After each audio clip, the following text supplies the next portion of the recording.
Good morning dear students, कैसे हो आप सभी।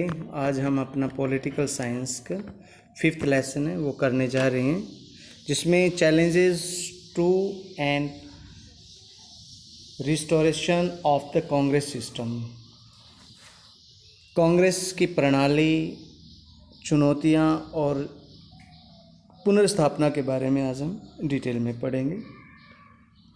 तो इससे पहले मैं आपको बता दूं, ये हमारी पॉलिटिकल साइंस की इंडियन कॉन्टेक्स्ट में लिखी हुई बुक है, जिसका टाइटल है पॉलिटिक्स इन इंडिपेंडेंट इंडिया। उससे 5th लेसन है जिसे हम आज शुरू करने जा रहे हैं। तो चलिए शुरू करते हैं आज का lesson. Challenges to and restoration of the Congress system, Congress प्रणाली, उसके लिए चुनौतियां और उसकी कैसे पुनर्स्थापना हुई उसके बारे में हम पढ़ेंगे। तो इसके एक बार इन दिस चैप्टर, क्या हम इस चैप्टर में पढ़ेंगे और क्या इस चैप्टर के कंटेंट्स होंगे, आइए एक बार उनके बारे में जानकारी ले लेते हैं।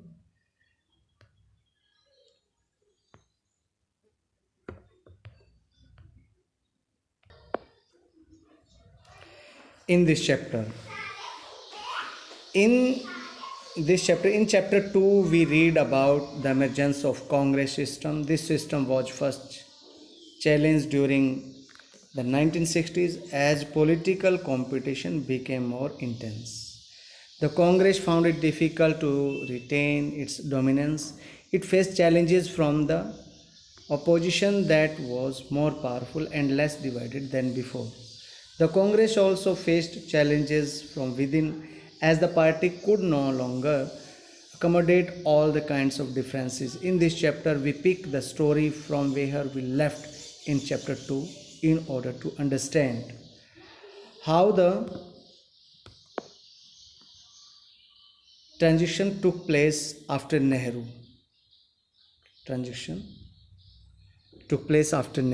इस चैप्टर में हम क्या पढ़ेंगे? इस चैप्टर में जो दूसरे अध्याय हैं, इसमें आपने कांग्रेस पार्टी की किस प्रकार से उद्भव हुआ, इसी किताब के सेकंड लेसन में ये बात हमने पढ़ी थी। और इस प्रणाली में 1960 के दशक में पहली बार जो कांग्रेस को चुनौती मिली थी, ये भी हमने पढ़ा। अब इस राजनीतिक प्रतिस्पर्धा जो थी कांग्रेस के साथ विभिन्न राजनीतिक दलों की, वो प्रतिस्पर्धा, वो कंपटीशन अब ज़्यादा गहराता चला गया और ऐसे में कांग्रेस को अपना प्रभुत्व बरकरार रखने में काफ़ी मुश्किलें आई इस देश में, क्योंकि इंडिपेंडेंट अभी नया नया देश हुआ था। कांग्रेस पार्टी ही वहाँ पे कमान संभाले हुई थी, लोगों के मनों में उसके लिए एक अच्छी जगह थी, लेकिन अब उसको चैलेंज मिलने शुरू हो गए थे। विपक्ष अब पहले से भी ज़्यादा कम विभाजित था और कहीं वो ज़्यादा ताकतवर भी था।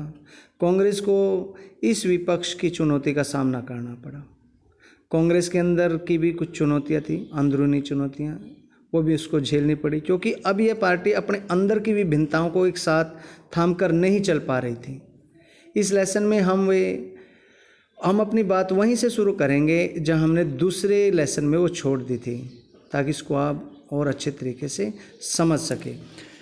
Understand how political transition took place after Nehru के बाद किस प्रकार राजनीति ने करवट ली, ये बात हम देखेंगे। नेहरू के बाद का काल कैसा रहा।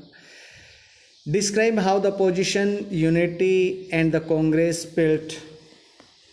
Posed a challenge to Congress dominance, कि विपक्ष की एकता और खुद के बिखराव ने कांग्रेस के प्रभुत्व को कैसे चुनौती दी, ये हम इस अध्याय में देखेंगे। Explain how a new Congress led by Indira Gandhi overcome these challenges, और फिर देखेंगे किस प्रकार इंदिरा गांधी के नेतृत्व में एक नई कांग्रेस आई और किस प्रकार से उस समय की जो चुनौतियां थी उनसे कांग्रेस उभर कर सामने आई और किस प्रकार इंदिरा गांधी ने इनका नेतृत्व किया। इसके बाद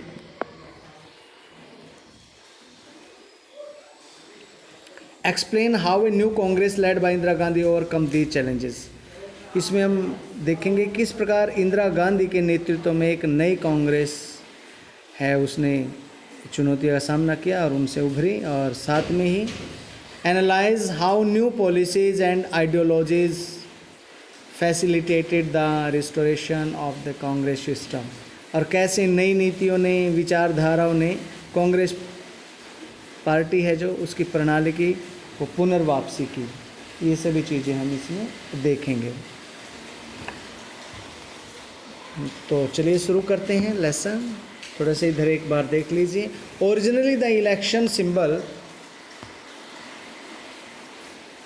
of the Congress was a pair of bullocks. This famous cartoon depicts the changes within the Congress leading to a head-on confrontation in the 22nd year after independence. आज़ादी के बाद शुरुआत में कांग्रेस का चुनाव चिन्ह 2 बैलों की जोड़ी था। शुरू में जो चुनाव चिन्ह था कांग्रेस का वो 2 बैलों की जोड़ी था। इस प्रसिद्ध कार्टून में जो कांग्रेस के भीतर आए बदलाव हैं वो दिखाए गए हैं। कार्टून में दिखाया गया कि आज़ादी के 22 वर्ष गुजरते गुजरते कांग्रेस किस कदर अपने फूट का शिकार हो गई थी और वो कैसी पार्टी बन गई थी। तो कैसे वो यहाँ पर ये देखिए हम जो ये 2 बैल के निशान है फर्स्ट पिक्चर में दिखाया गया है, और फिर इसके बाद जो सेकंड पिक्चर है, और फिर ये थर्ड पिक्चर, और फिर ये फोर्थ पिक्चर। तो दोनों बैल एक दूसरे को यहाँ पे मार रहे हैं। आप देख रहे हैं एक बैल एक तरफ खींच रहा है इसमें और एक तरफ सीधा चल रहा है। ये दोनों बैल हैं, इनमें थोड़ा गुस्सा आ रहा है, और ये पहले अब स्मूथली चल रहे थे फर्स्ट में। तो इससे आप अंदेशा लगा सकते हैं कैसी पार्टी कांग्रेस रही है और किस प्रकार से उसको एक समय के दौर से गुजरना पड़ा वर्तमान स्थिति तक आने के लिए, कैसे वो वर्तमान स्थिति में पहुंची है।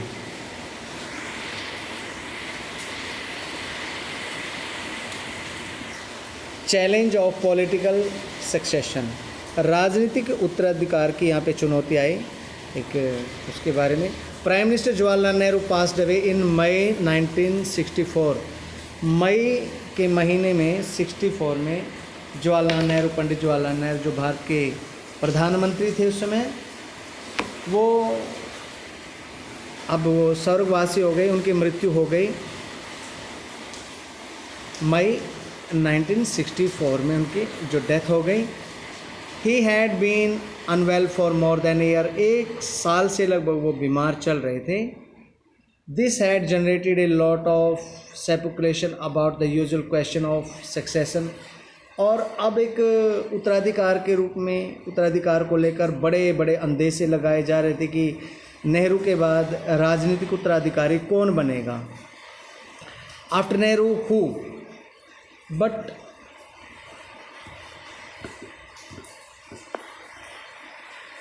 But in a newly independent country like India, this situation gave rise to a more serious question after Nehru what? लेकिन जो भारत जैसे एक नया नया स्वतंत्र देश हुआ है, ऐसी स्थिति वहाँ पर थी कि ऐसे सीरियस क्वेश्चन है उन्होंने नेहरू के बाद वो भारत की राजनीति में खड़े कर दिए। The second question arose from the serious doubts that many outsiders had about whether India democratic experiment will survive after Nehru। और फिर भारत के बाहर भी बहुत से लोग थे जिनको संदेह था कि यह नेहरू के बाद लोकतंत्र कायम रह पाएगा भी कि नहीं। ये भी एक वहाँ पे बड़ी समस्या थी। It was feared that like so many other newly independent country, India too would not be able to manage its democratic succession। ऐसा डर था वहाँ पे कि जो बहुत सारे नव स्वतंत्र देश थे उनकी तरह क्या भारत अपने राजनीतिक उत्तराधिकार के सवाल को लोकतांत्रिक ढंग से सुलझा पाएगा या नहीं, या उनको ये लगता था a failure to do so, it was feared, could lead to a political role for army। ऐसा भी डर था कि अगर यहाँ पे डेमोक्रेसी जो फेल हो जाती है तो कहीं इससे सेना राजनीतिक भूमिका में न आ जाए। ये भी जैसा पाकिस्तान में हुआ था, देखा गया था ये। Besides, there were doubts if the new leadership would be able to handle the multiply crisis that awaited a solution।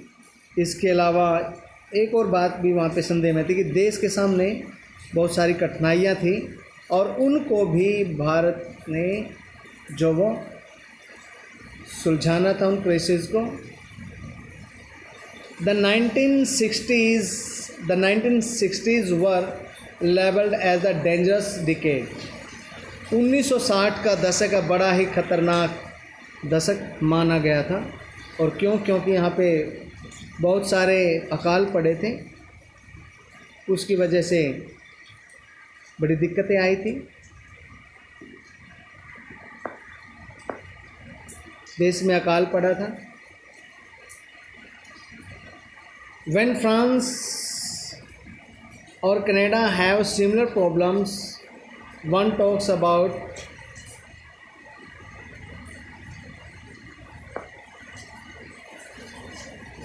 similar problems, no one talks about failure or disintegration. Why are we under the constant suspicion? France और Canada में ऐसी सूरत कायम हो तो वहाँ भी कोई लोकतंत्र में असफल होने या देश के टूटने की बात नहीं कहता। हम ही आखिर लगातार इतने शक में क्यों पड़े रहते हैं? ये चीज़ यहाँ पे कार्टून के द्वारा से पूछी गई है, क्यों ऐसा हमारे लिए होता है। तो जो 1960 का दशक था वो बड़ा ख़तरनाक था। और वो ख़तरनाक क्यों था? उस समय भारत में अकाल पड़ा हुआ था और बहुत सारे युद्ध है भारत को वो लड़ने पड़े थे। इधर से चाइना के साथ 1962 में और फिर 1965 में पाकिस्तान के साथ युद्ध हुआ था। तो वहाँ पे अनरिजॉल्व प्रॉब्लम्स थी, लाइक पावर्टी, बहुत ज़्यादा गरीबी थी हमारे देश में, असमानता थी। वहाँ पे सांप्रदायिक और जो क्षेत्रीय बंटवारा था, देश का विभाजन हुआ था अक्षेत्रीय तौर पर, सांप्रदायिक मुद्दों पर, could lead to a failure of the democratic project or the disintegration of the country। तो ये जो बहुत सारे अनसुलझे मुद्दे थे, गरीबी, गैर बराबरी, सांप्रदायिक, अक्षेत्रीय विभाजन, ये बहुत अनसुलझे थे। और ऐसा अब अंदेशा था कि इन सारी कठिनाइयों के कारण देश में लोकतंत्र की परियोजना है वो असफल हो जाएगी और खुद ही देश वो बिखर जाएगा। From Nehru to Shastri, the ease with the succession after Nehru took place proved all the critics wrong. When Nehru passed away, K. Kamran, the president of Congress party, consulted party leaders and Congress members of parliament and found that there was a consensus in favor of Lal Bahadur Shastri।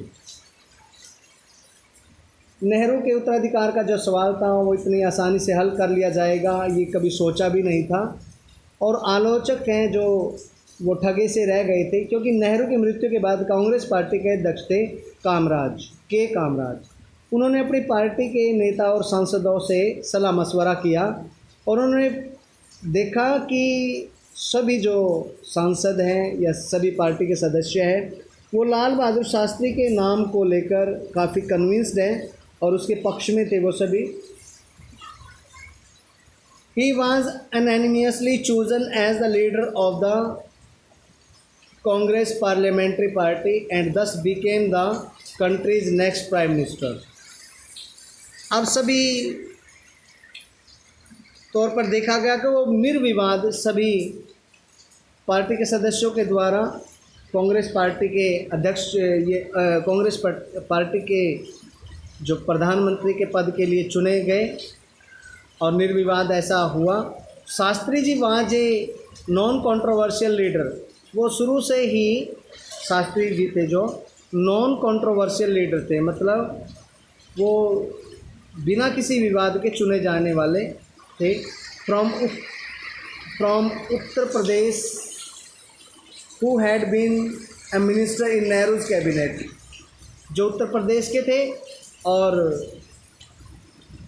Nehru की cabinet में minister के पद पर वो रहे थे कई सालों से। Nehru had come to depend a lot on him in his last year. अपने अंतिम वर्षों में नेहरू जी उनके ऊपर वो काफ़ी निर्भर रहे, राजनीति के सलाह मशवरा उनसे लेते रहते थे He was known for his simplicity and commitment to principles. सिद्धांतों के प्रति जो उनके वचनबद्धता थी और वो अपने साधारणपन के लिए, अपनी साधारण छवि के लिए वो काफ़ी प्रसिद्ध रहे थे। Earlier he had resigned from the position of railway minister accepting moral responsibility for a major railway accident. एक बहुत सारा बड़ा जो रेलवे एक्सीडेंट हो गया था उसकी जिम्मेदारी लेते हुए उन्होंने अपने रेल मंत्री के पद से जो इस्तीफ़ा दे दिया था, क्योंकि उस समय एक बहुत ही बड़ी रेलवे की दुर्घटना हो गई थी और उन्होंने नैतिक जिम्मेदारी लेकर उस पद से इस्तीफ़ा दे दिया था। Shastri ji was the country's prime minister from 1964 to 1966। 1964 से लेकर 1966 तक शास्त्री जी भारत के प्रधानमंत्री रहे। During Shastri ji brief prime ministership the country face two major challenges. उनके छोटे से प्रधानमंत्रित्व के काल में ही देश को बहुत बड़ी दो चुनौतियों का सामना करना पड़ा। While India was still recovering from the economic implications of the war with China. Bharat अभी चीन के साथ युद्ध करने के बाद जो आर्थिक कमजोरी भारत में आई थी उससे वो उबर ही रहा था। फेल्ड मानसून, वहाँ पे जो मानसून नहीं आए, बारिश नहीं हुई, 2 साल से देश में सूखा पड़ा, ड्रॉट हुआ and serious food crisis presented a grave challenge. और वहाँ पे बहुत ही गंभीर भोजन की समस्या उत्पन्न हो गई और ये बहुत ही बड़ा वहाँ पे समस्या आई। As discussed in the previous chapter the country also faced a war with Pakistan in 1965। जैसा कि पिछले चैप्टर में पढ़ा है 1965 में पाकिस्तान के साथ भी देश का युद्ध हुआ। शास्त्री जी फेमस स्लोगन जय जवान जय किसान symbolize the country's resolve to face both the challenges. Shastri ji ने इस समय नारा दिया जय जवान जय किसान, और इस नारे से देखा गया कि देश ने इतने बड़े इन 2 चैलेंजेस थे, इतने बड़े चुनौतियां थी, उनसे वो छुटकारा पा लिया।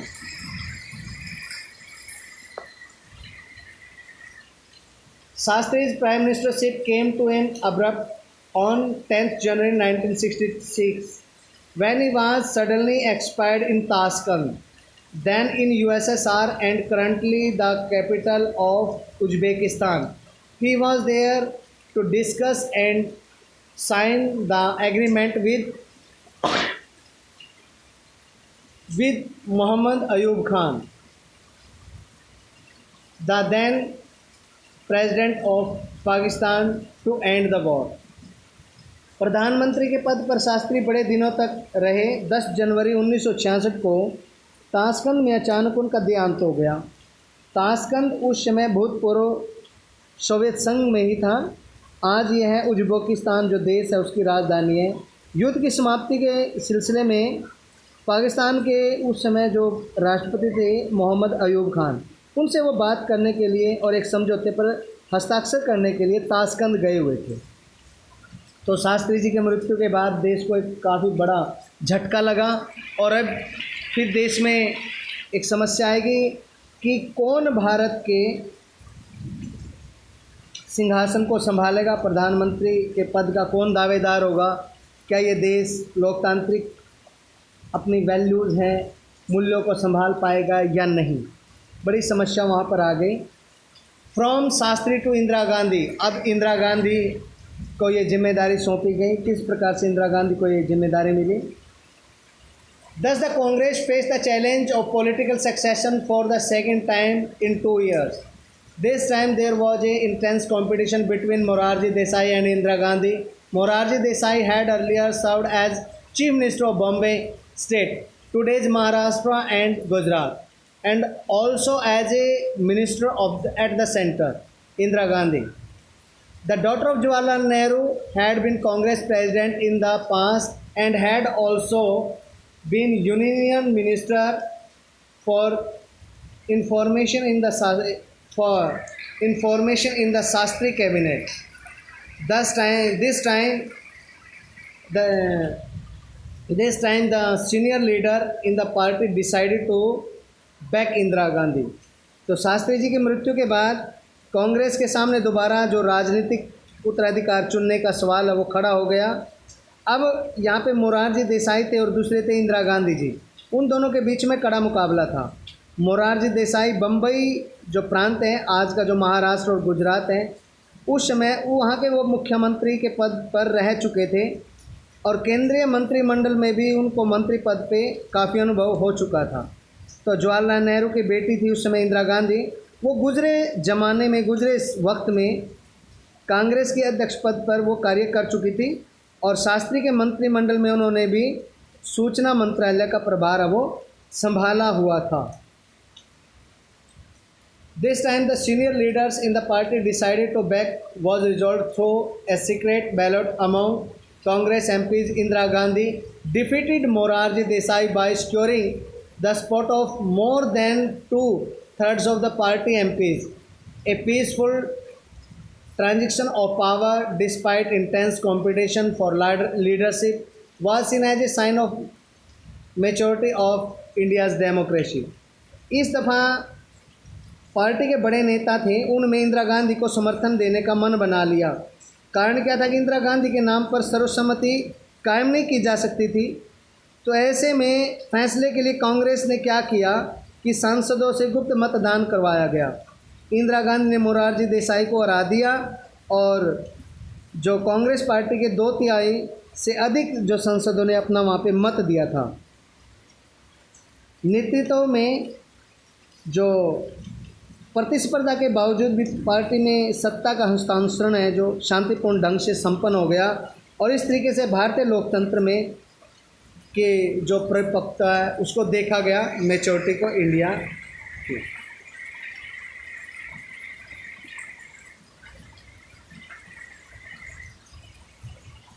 It took some time before the new Prime Minister could settle down. While Indira Gandhi had been politically active for a very long, she had served a minister under the Lal Bahadur Shastri only for a short period. The senior Congress leader may have supported Indira Gandhi in the belief that the administration and political independence would compel her to be dependent on them for support and guidance. Within a year of becoming Prime Minister, Indira Gandhi had to lead the party in a Lok Sabha election. Around this time, the economic situation in the country had further deteriorated. Adding to her problems faced with these difficulties, she set out to gain control over the party and to demonstrate her leadership skills. नए प्रधानमंत्री को थोड़ा जमने में time लगा, उनको settle होने में। तो इंदिरा गांधी यूँ तो बड़े लंबे समय से ही राजनीति में सक्रिय रही थी, लेकिन लाल बहादुर शास्त्री के मंत्रिमंडल में बड़े कम दिनों से ही मंत्री पद पर थी। तो कांग्रेस के वरिष्ठ नेताओं ने संभवतः यह सोच कर उनका समर्थन किया होगा कि प्रशासनिक और राजनीतिक मामलों में इनको कोई खास अनुभव नहीं है और वो इस तरीके से उन मंत्रियों पर निर्भर करेंगी। तो प्रधानमंत्री बनने के 1 साल के अंदर अंदर जो इंदिरा गांधी को लोकसभा के चुनाव में अगुवाई करनी पड़ी और इस वक्त देश की आर्थिक स्थिति भी और ख़राब हो गई थी। तो इससे इंदिरा गांधी की कठिनाइयों का ज़्यादा और ज़्यादा बढ़ गई थी कठिनाइयाँ। इन कठिनाइयों के मद्देनज़र उन्होंने पार्टी पर अपना नियंत्रण बढ़ाने के और नेतृत्व कौशल को दिखाने की कोशिशें की।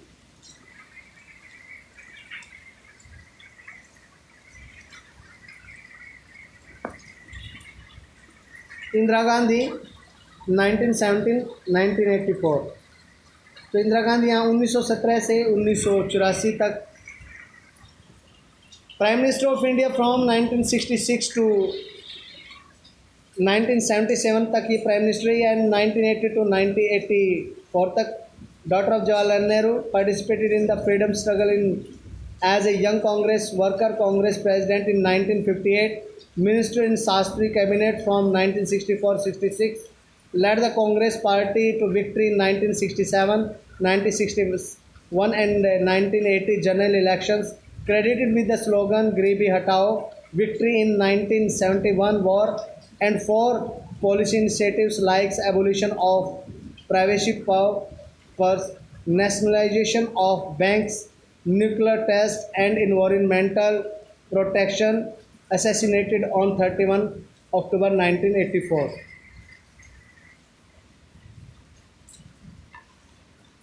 इंदिरा गांधी है जो 1966 से 1977 तक और फिर 1980 से 1984 तक भारत की प्रधानमंत्री रही है। युवा कांग्रेस कार्यकर्ता के रूप में स्वतंत्रता आंदोलन में उनकी भागीदारी रही। 1958 में कांग्रेस के अध्यक्ष बनी। 1964 और 66 में शास्त्री मंत्रिमंडल के केंद्रीय मंत्री के पद पर वो रही। 1967 से 1971 और फिर 1980 में आम चुनाव में कांग्रेस पार्टी को अपने नेतृत्व से उन्होंने विजय भी बनाया। गरीब हटाओ का नारा उन्होंने दिया। 1971 में युद्ध में जीत का श्रेय है और प्रिवी पर्स की समाप्ति, बैंकों के राष्ट्रीयकरण और एटॉमिक पावर का जो उन्होंने टेस्ट किए, आणविक परीक्षण किया और पर्यावरण संरक्षण है, इन्वायरमेंट प्रोटेक्शन के लिए उन्होंने जो कदम उठाए। जवाहरलाल नेहरू की एक पुत्री थी, 31 अक्टूबर 1984 के दिन उनकी हत्या कर दी गई थी।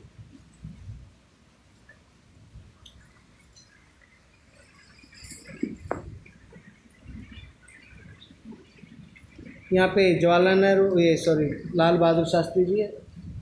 Lal Bahadur Shastri 1904 to 1966 Prime Minister of India, participated in the freedom movement since 1930, Minister in UP Cabinet, General Secretary of Congress, Minister in Union Cabinet from 1951 to 1956 when he was resigning, taking responsibility for the railway accident, and later from 1957 to 1964 coined the famous slogan Jai Jawan Jai Kisan। 1904 से 1966 तक इनका जीवन काल रहा। भारत के दूसरे प्रधानमंत्री बने। 1930 से स्वतंत्रता आंदोलन में भागीदारी की। उत्तर प्रदेश के मंत्रिमंडल में मंत्री पद पर भी रहे। कांग्रेस पार्टी के महासचिव का पदभार भी संभाला। 1951 से 56 तक केंद्रीय मंत्रिमंडल में मंत्री पद पर रहे।